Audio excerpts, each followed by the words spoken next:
आकाशवाणी भोपाल से प्रस्तुत हैं प्रादेशिक समाचार।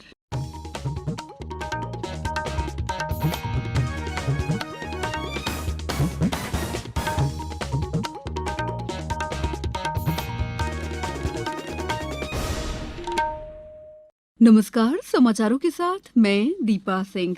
सबसे पहले मुख्य समाचार। केंद्र सरकार ने तैयार किया राष्ट्रीय युवा नीति का नया मसौदा। मंथन में ऊर्जा मंत्री ने कहा, अन्य राज्यों की तुलना में प्रदेश में बिजली संकट है कम। आदि जगत गुरु शंकराचार्य की जयंती एकात्म पर्व पर प्रदेश में कल होंगे कई आयोजन। और प्रदेश की गौरांशी शर्मा ने ब्राजील में चल रहे डेफ ओलंपिक में टीम इवेंट में जीता स्वर्ण पदक। अब समाचार विस्तार से। सरकार ने राष्ट्रीय युवा नीति का नया मसौदा तैयार किया है। ये युवाओं के विकास के लिए 10 साल का दृष्टिकोण पत्र है, जिसे 2030 तक हासिल करना है। युवा कार्य और खेल मंत्रालय ने कहा है कि ये सतत विकास लक्ष्यों से जुड़ा हुआ है और इससे युवाओं की क्षमता बढ़ाने में मदद मिलेगी। मसौदा नीति 5 प्राथमिकता वाले क्षेत्रों शिक्षा, रोजगार और उद्यमिता, युवा नेतृत्व और विकास, स्वास्थ्य, फिटनेस और खेल तथा सामाजिक न्याय सहित युवाओं के विकास पर केंद्रित है। मसौदा नीति पर सभी हितधारकों से सुझाव और विचार मांगे गए हैं। प्रधानमंत्री नरेंद्र मोदी आज शाम देश के कई हिस्सों को प्रभावित करने वाली लू से निपटने की तैयारियों पर एक महत्वपूर्ण समीक्षा बैठक की अध्यक्षता कर रहे हैं। वे बरसात के मौसम में संबंधित तैयारियों की भी समीक्षा करेंगे। प्रधानमंत्री 3 यूरोपीय देशों की अपनी सफल यात्रा के समापन के बाद आज ही स्वदेश लौटे हैं।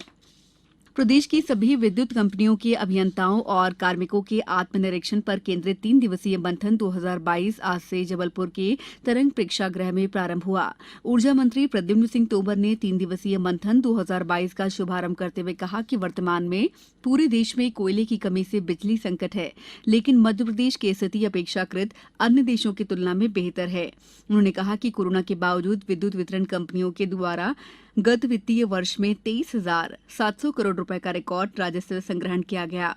प्रमुख सचिव ऊर्जा संजय दुबे ने कहा है कि मंथन 2022 का मुख्य उद्देश्य प्रदेश की विद्युत कंपनियों के अभियंताओं और कार्मिकों की मानसिकता में बदलाव लाना है।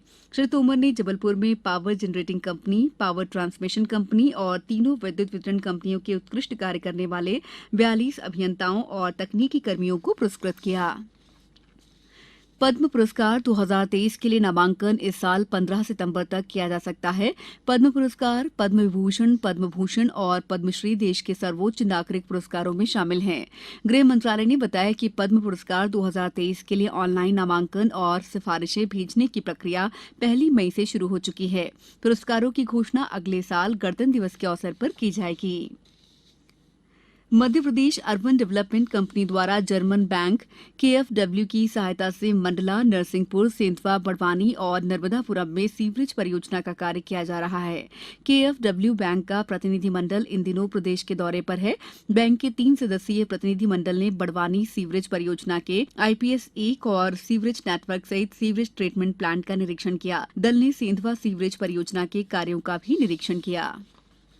अब समय है आजादी के अमृत महोत्सव पर समाचार एकांश की क्विज प्रतियोगिता में कल पूछे गए प्रश्न के विजेता का नाम बताने का।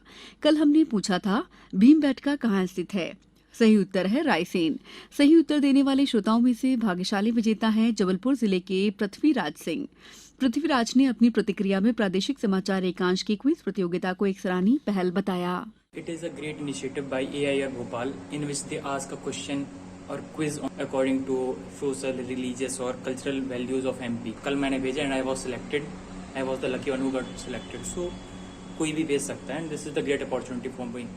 वैसे I am preparing for MPPSC, so I have a relatively kind of good knowledge in the cultural और सोशल लेवल ऑफ MP। ये समाचार आप आकाशवाणी भोपाल से सुन रहे हैं। हमारे समाचारों को आप कभी भी और कहीं भी अपनी सुविधा के अनुसार सुन सकते हैं। ये समाचार बुलेटिन YouTube, ट्विटर और फेसबुक पर AIR न्यूज भोपाल पेज पर सुने जा सकते हैं। इसके अलावा आप हमारी वेबसाइट newsonair.nic.in पर या AIR न्यूज ऐप पर भी ये समाचार सुन सकते हैं। ब्रेक के बाद समाचारों में आपका एक बार फिर स्वागत है। आदि जगतगुरु शंकराचार्य की जयंती बैसाख शुक्ल पंचमी प्रदेश में एकात्म पर्व के रूप में मनाई जा रही है। इस अवसर पर आचार्य शंकर सांस्कृतिक एकता न्यास द्वारा भोपाल के कुशाभाऊ ठाकरे सभागार कल शाम 6 बजे आचार्य शंकर प्रकटोत्सव का आयोजन किया गया है। कार्यक्रम में आचार्य शंकर के जीवन दर्शन पर राजकोट के स्वामी परमानंद सरस्वती मुख्य उद्बोधन देंगे। साथ ही शंकर संगीत में कर्नाटक शैली के प्रसिद्ध बाल गायक सूर्या गायत्री और राहुल विल्लाल शंकर रचित स्तोत्रों का गायन करेंगे। इसमें देश के विभिन्न क्षेत्रों से छात्र छात्राएं, युवा कलाकार, पत्रकार, साहित्यकार, रंगकर्मी और शिक्षाविद भी शामिल होंगे। मुख्यमंत्री शिवराज सिंह चौहान के मुख्य आतिथ्य और केरल के राज्यपाल आरिफ मोहम्मद खान विशिष्ट अतिथि के रूप में शामिल होंगे। अशोकनगर और खंडवा सहित विभिन्न जिलों में इस अवसर पर व्याख्यान पखवाड़ा कल से 12 मई के मध्य प्रत्येक विकासखंड में आयोजित किया जाएगा।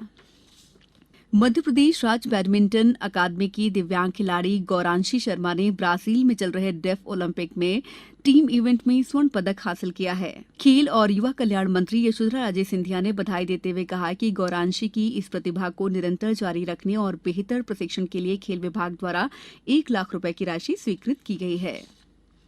मुख्यमंत्री शिवराज सिंह चौहान ने छिंदवाड़ा जिले के मचगोरा बांध में डूबने से 4 बच्चों के निधन पर दुख व्यक्त किया है। मृतक बच्चों के परिजनों को सरकार की ओर से 4-4 लाख रुपए की आर्थिक सहायता दी जाएगी। श्री चौहान ने रायसेन जिले के उमरावगंज थाना क्षेत्र के टिड़िया पुल के पास सड़क दुर्घटना में 5 लोगों के निधन पर दुख व्यक्त किया है। गौरतलब है कि रायसेन भोपाल राजमार्ग पर मैजिक वाहन और ट्रक में आमने सामने से भिड़ंत होने से मैजिक वाहन में सवार 4 लोगों की मौत हो गई। साथ ही ट्रक में सवार 14 वर्षीय बालिका की भी मौत हो गई है। मृतक 5 लोगों के परिजनों को 15-15 हजार रुपए की आर्थिक सहायता प्रदान की जाएगी। सीहोर स्टेशन परिसर में नवनिर्मित स्टेशन भवन का लोकार्पण भोपाल सांसद साध्वी प्रज्ञा सिंह ठाकुर ने कल किया। 1.5 करोड़ की लागत से तैयार इस भवन में सभी तरह की सुविधाएं यात्रियों को मिल सकेंगी। कार्यक्रम में भोपाल सांसद साध्वी प्रज्ञा सिंह ठाकुर ने कहा कि मुझे सीहोर में कुछ ट्रेनों के स्टॉपेज करने के लिए कहा गया है, उस पर कार्रवाई की जा रही है। कार्यक्रम की शुरुआत में रतलाम रेल मंडल के अपर मंडल रेल प्रबंधक अशफाक अहमद ने नवनिर्मित स्टेशन भवन और यात्रियों को मिलने वाली सुविधाओं के बारे में विस्तार से जानकारी दी। अब कुछ समाचार संक्षेप में। अशोकनगर में आज राजस्व विभाग की टीम ने ग्राम शंकरपुर मगरधा में 5 करोड़ रुपए की शासकीय भूमि अतिक्रमण से मुक्त करवाई। शिवपुरी जिले के ग्राम मुबारकपुर मजरा पोहा में भी अतिक्रमण हटाने की कार्रवाई की गई। बीएसएफ अकादमी टेकनपुर में आज आयोजित हुई दीक्षांत परेड में 825 नौ आरक्षक शामिल हुए। खंडवा में लाडली लक्ष्मी महोत्सव के तहत कल ग्राम पंचायत स्तर पर लाडलियों को डिजिटल साक्षरता का प्रशिक्षण दिया गया। छिंदवाड़ा में श्रमिक विधिक सेवा सप्ताह के अंतर्गत आज आंगनबाड़ी केंद्र परतला में जागरूकता कार्यक्रम संपन्न हुआ। मालवा क्षेत्र के सबसे बड़ा मवेशी मेला देवास जिले के गांव टिनोनिया में 16 मई से 26 मई तक आयोजित किया जाएगा।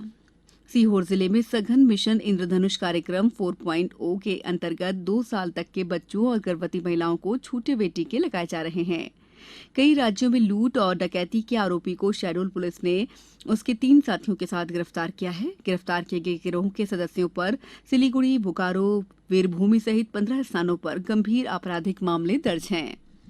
आगर मालवा कोतवाली पुलिस ने अवैध शराब बनाने में लिप्त अंतर्राज्यीय तस्कर गिरोह के 2 अन्य सदस्यों को गिरफ्तार कर लगभग 5 करोड़ रुपए कीमत की सामग्री जब्त की है। इस बुलेटिन में इतना ही। दीजिए इजाजत। नमस्कार।